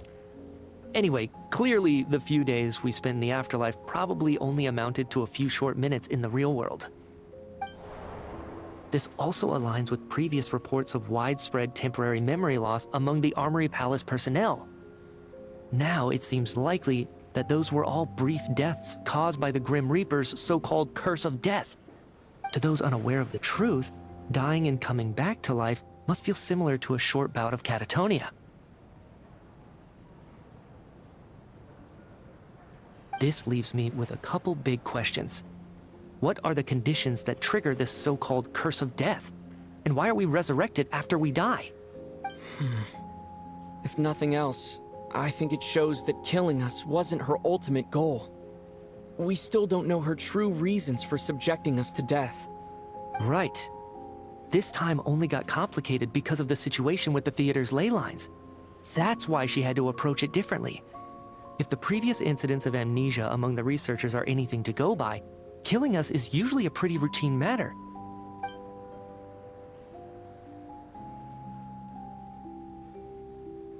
Come to think of it, wasn't I about to note something down before I died? I can't remember what it was, but I think it was something related to my research project.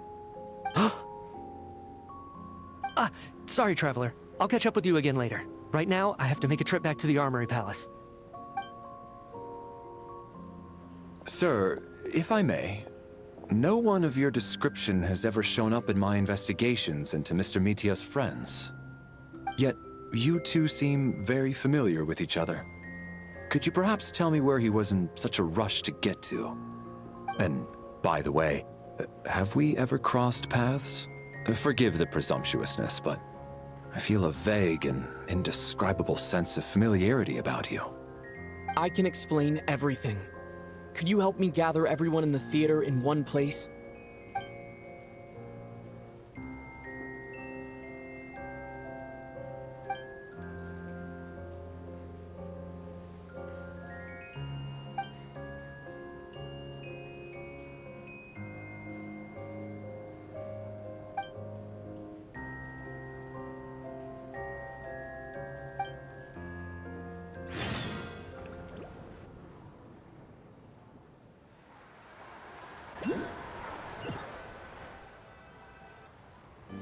So Chuganov really is going to shut down the factory. I guess this theater incident actually did us some good after all. So, you said I promised to take you to the Armory Palace while we were in the afterlife, yes? I believe you. I think I even have a vague memory of it. Agreed. Let's check in on her first. The whole reason for our trip to the Armory Palace anyway is to figure out what's going on with her health.